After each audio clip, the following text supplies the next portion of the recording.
हां, नमस्कार. महाराष्ट्राचे चित्र दिवसेंदिवस अतिशय भयानक होत चाललंय.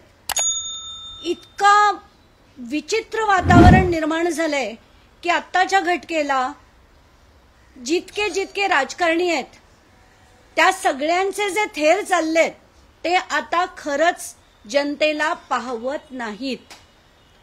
आपण आता सुरुवात करूया संजय शिरसाटांपासनं. संजय शिरसाट यांचं पहिलं प्रकरण विट्सचं बाहेर आलं, दुसरं प्रकरण MIDCचं बाहेर आलं, MIDC जमिनी लाटल्याचं, तिसरं प्रकरण बॅगमध्ये पैसे असल्याचं. कुठच्याही विषयावर कारवाई नाही. त्यानंतर मी त्यांचं सामाजिक न्याय विभागात चाललेला जो भ्रष्टाचार आहे, जी अनियमितता त्यांच्या पूर्ण टेंडरिंग प्रोसेसमध्ये होती, त्याचा एक मोठा प्रेस कॉन्फरन्स घेऊन सांगितलं, त्याच्यावरही कारवाई नाही. मुद्दा नंबर 2, संजय गायकवाड शिवीगाळ करताना, मारामारी करताना सरळ सरळ दिसतात, त्यांच्यावर फक्त एक NC होते. म्हणजे आता काय बोलायचंय, कॉग्निझेबल ऑफेन्स असताना त्यांच्यावर फक्त एक NC केली जाते.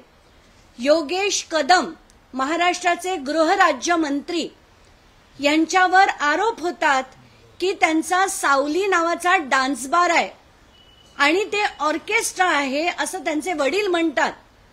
तर मला आठवतंय, मी स्वतः बीडचा विषय घेऊन बीडमध्ये एका ठिकाणी एक डान्स बार चालू होता आणि तिथे तुम्ही ऍक्शन घ्या म्हणायला मी स्वतः विधान मंत्रालयात जाऊन योगेश कदमांची भेट घेतली होती आणि त्यांना विनंती केली होती की त्याच्यावर तुम्ही ऍक्शन घ्या. योगेश कदमांनी ती घेतली नव्हती. आता मला त्याचा उलगडा झाला की योगेश कदमांचा स्वतःचा सावली नावाचा जर डान्स बार असेल तर ते कुठल्याही डान्स बारवर कारवाई कशी करू शकतील. तर हे जे सगळे मंत्री आहेत ना, जे किळसवाणी कृत्य करतायत, तरीही जर त्याला देवेंद्र फडणवीस मागे घालत असतील तर मला त्यांना काय बोलावं आता असा प्रश्न पडलाय. चौथे, जे विधान भवनात आपण सगळ्यांनी बघितलं झालेली मारामारी जी झाली, त्याच्यात पडळकर आणि आव्हाडांचे कार्यकर्ते भिडले. त्याच्यातला जो एक माणूस होता ऋषिकेश टकले नावाचा, अट्टल गुन्हेगार आहे, MPDAच्या केसेस आहेत त्याच्यावर, असं जेव्हा ऐकतो त्याला अटक होते आणि अटकेतनं सुटल्यानंतर तो मिरवणूक काढतो. त्या मिरवणुकीचे जेव्हा मी व्हिडिओ बघते तेव्हा संताप होतो आणि मला वाटतं महाराष्ट्राच्या जनतेतल्या प्रत्येक माणसाची स्थिती माझ्याच सारखी असेल. प्रत्येकाला खूप वाईट वाटत असेल की हे राजकारण आता कोणाच्या हातात आहे, कोण आहेत ही गुंड, कोण आहेत ही मवाली माणसं, कोण आहेत हे सगळे. यांना राजकारणी म्हणता येत नाहीत. हे कुठच्याही देश सेवा करायला आले नाही आहेत, लोकांची सेवा करायला आले नाही आहेत, ते लोकप्रतिनिधी तर मुळीच नाही आहेत. तर ह्या सगळ्यांवर आता आपण पुढे जाऊ. त्यानंतर आज माणिकराव कोकाटे त्यांचं काल परवा ती आपण रमी खेळतानाची दृश्य बघितली आणि त्याच्यानंतर आज झालेली त्यांची पत्रकार परिषद बघितली. प होत होतं त्या माणसाचं. त्यांना धड बोलताही येत नव्हतं. आधी त्यांनी स्वतःचा मोबाईल नंबर काय सांगितला, मग माझं काही ऑनलाईन असलं तर मोबाईल नंबर द्यावा लागतो, मग माझा बँक अकाउंट नंबरचे डिटेल पण मी देतो, त्याची चौकशी करा. मी माझ्या अख्ख्या आयुष्यात कधीही ऑनलाईन रमी खेळलेलो नाहीये वगैरे वगैरे. ते बोलताना सुद्धा जो कॉन्फिडन्स लागतो माणसामध्ये तो त्यांच्यात नव्हता. सुरुवातीला त्यांनी पत्रकार परिषदेत सुरुवात अशी केली जसं काही यांना भारच शेतकऱ्यांचा कळवळ आहे आणि अचानकपणे त्यांनी ती पत्रकार परिषद त्या शेतकऱ्यांसाठी घेतली असं दाखवायला सुरुवात केल्यानंतर पत्रकारांनी त्यांचा कार्यक्रम केला. त्यांना इतके पॉइंटेड प्रश्न विचारले, त्याच्यावर त्यांच्याकडे उत्तरं नव्हती आणि त्याच्यात ते म्हणतात की मी नेहमीप्रमाणे तुमच्यावर मी डिफेमेशन केसेस करीन, अमुकांवर मी डिफेमेशन केसेस करेन, मी तर ते फक्त काहीतरी दुसरं करत होतो, त्याच्यात तो व्हिडिओ आला, अमुक तमुक. आणि याचा निषेध करायला जेव्हा काही माणसं सुनील तटकरेंच्या इथे गेली आणि त्यांनी तिथे एक पत्त्याचे कॅट टाकले, तर त्याच्यावर त्या सूरज चव्हाणांनी जाऊन त्या छावा का कुठली संघटना आहे त्याच्या लोकांना त्यांना बेदम मारलं आणि त्यांच्यावर जे सेक्शन लागलेत अतिशय गंभीर. त्या 11 जणांवर सेक्शन्स लागलेत आणि ते पण 1 2 नाही 8. आणि हे 8 सेक्शन्स लागलेले असताना सुद्धा म्हणजे दुखापत करणं, जीवे मारण्याची धमकी देणं, हे सगळे सेक्शन लागून सुद्धा त्यांना आज तगायत अटक झाली नाहीये. त्या सूरज चव्हाणांनी फक्त राजीनामा दिला त्यांच्या एका पदाचा. त्या महाराष्ट्र युवक कल्याण मंडळाचा अजूनही त्यांनी राजीनामा दिलेला नाही. आणि राजीनामे सोडा, आता यांच्यावर कारवाई झाली पाहिजे. आज मुख्यमंत्र्यांचा आणि अजित पवारांचा वाढदिवस आहे असंही कळतंय. तर मला त्यांना सांगायचंय, आता महाराष्ट्र तुमचं हे सगळं खपवून घेणार नाही.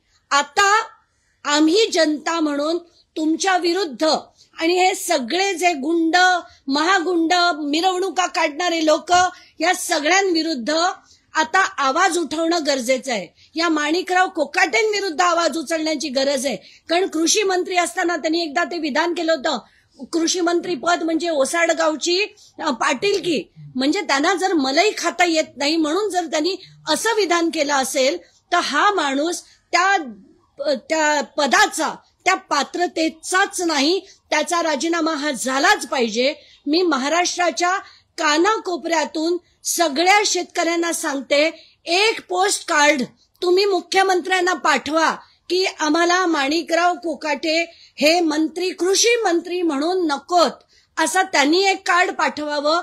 आणि दुसरं कार्ड शेतकऱ्यांनी पण पाठवावं, सामान्य जनतेने पण पाठवावं की आम्हाला मारामारी करणारे, गुन्हेगारी प्रवृत्तीचे, असे विधान भवनात मारामारी करणारे, मारामारी केल्यानंतर त्यांच्या मिरवणुका काढणारे असे लोक नकोत.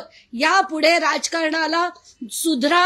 आम्हाला महाराष्ट्रात हे गलिच्छ राजकारण, गुन्हेगारीचं राजकारण यापुढे नको, असं लोकांनी एक ठणकवून एक पत्र हे सगळ्यांनी मुख्यमंत्र्यांकडे पाठवावं. त्याची सुरुवात आजपासून करावी आणि येत्या 8 दिवसाच्या आत प्रत्येकाला मी माझ्या ट्विटर हँडलवर ते टाकणार आहे. तो मजकूर प्रत्येक माणसानी, ज्याला महाराष्ट्राबद्दल अभिमान आहे, ज्याला मराठी भाषेचा अभिमान आहे, ज्यांना छत्रपतींचा अभिमान आहे आणि महाराष्ट्र पुन्हा घडवण्याची इच्छा आहे, त्या प्रत्येक व्यक्तींनी आता या राजकारण्यांना ठणकवून सांगायला पाहिजे की आम्हाला असं गलिच्छ राजकारण यापुढे नको. हे राजकारण आता बदला, नाहीतर आम्ही तुम्हाला बदलू, असं ठणकवून मेसेज हा प्रत्येक माणसानी, शेतकऱ्यांनी, सामान्य माणसानी येत्या एका आठवड्यात पाठवावा. त्याचा मजकूर मी माझ्या ट्विटर हँडलवरनं ट्विट करते.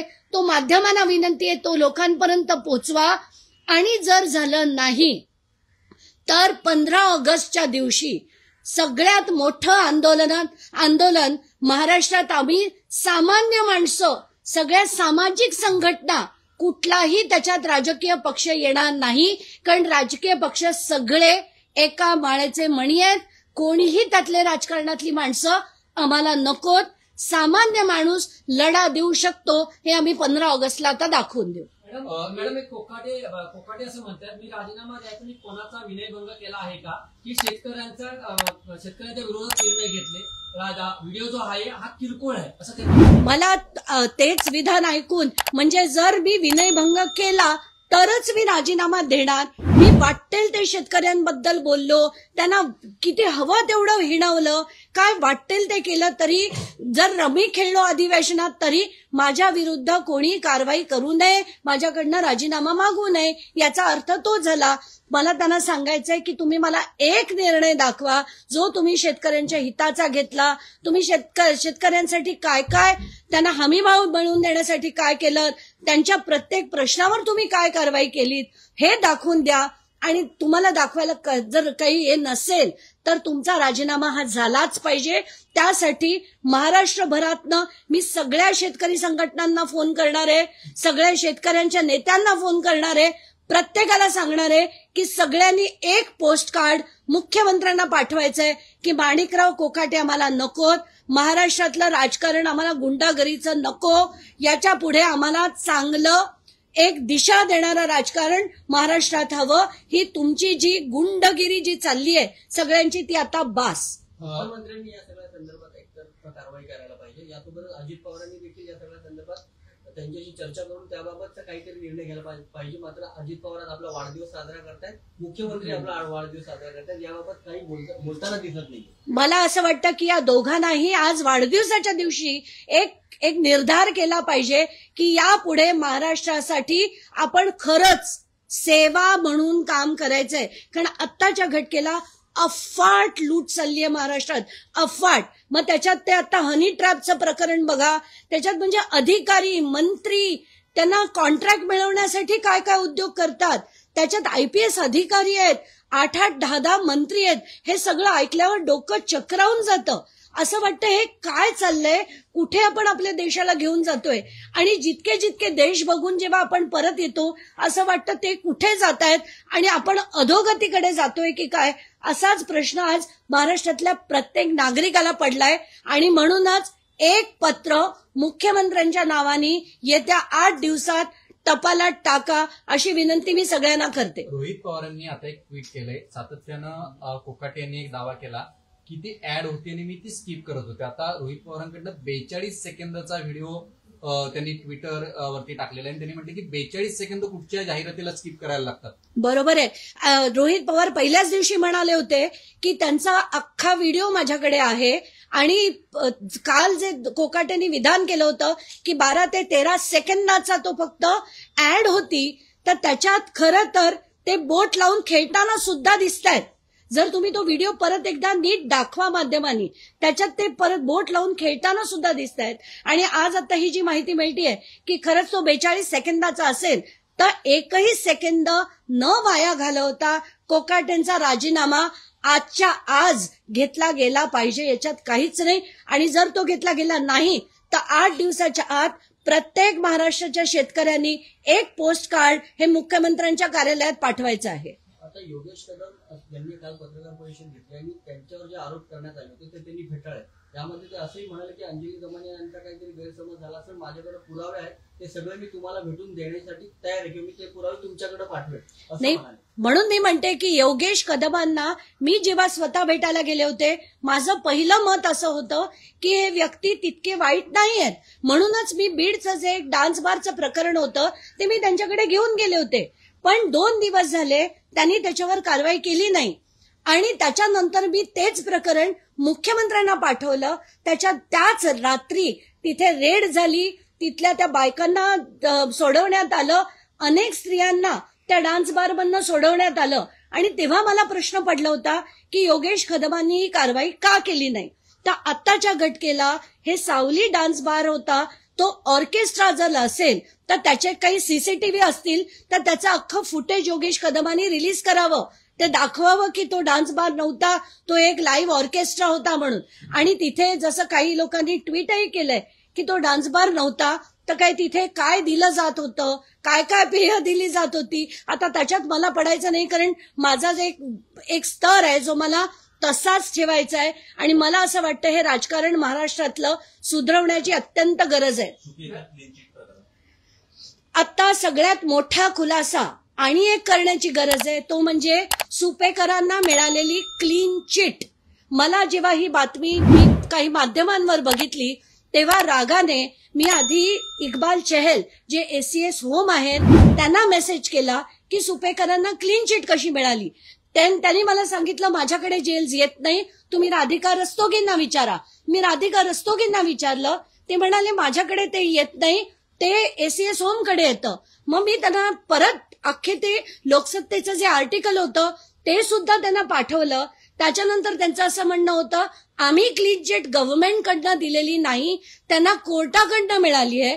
आता याच्यात मोठा गौडबंगाल आहे आणि खरं तर ही क्लीन चिट आहे की नाही याचा खुलासा गृह मंत्रालयाकडनं झाला पाहिजे. आणि तो जर क्लीन चिट नसेल आणि दिली असेल तरी मी ती चॅलेंज करेन, आणि दिली नसेल तर हे कुठून बातमी पेरली गेली याचा खुलासा देखील झाला पाहिजे. मोठ्या पदावरील अधिकारी अशी टोलवाटोली करतायत. मोठ्या पदावरचे दोघही अधिकारी, एक म्हणतो यांनी दिली, ते म्हणतात यांनी दिली. आत्ताच्या घटकेला त्याच्यावर काही क्लॅरिटी नाही.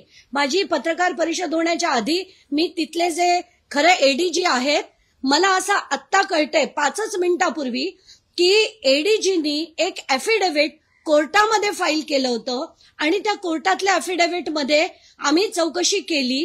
ती पोर्टलवर झालेली टेंडरिंग प्रोसेस होतं म्हणून त्याच्यात कुठेही अनियमितता नाही असं अफिडेव्हिट कोर्टाकडे दिल्यामुळे ती पिटिशन डिसमिस झालंय.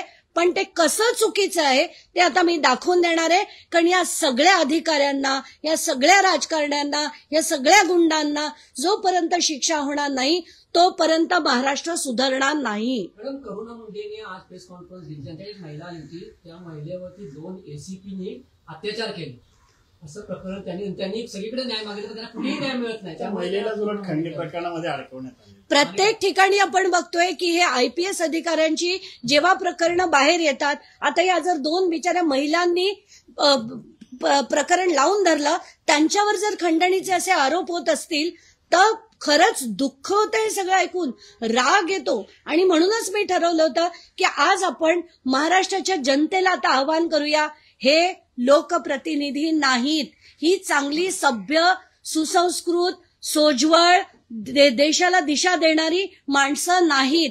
आता राजकारण जर बदलायचं असेल तर ते लोकांनी बदलायला हवं. त्याच्यासाठी आपण मेहनत घ्यायला हवी आणि आपण आपला राग जो आता खरंच अनावर झालाय तो प्रदर्शित करायला हवा. म्हणून प्रत्येकाने आता हे एक पत्र मुख्यमंत्र्यांना पाठवायचंय. धन्यवाद. अजून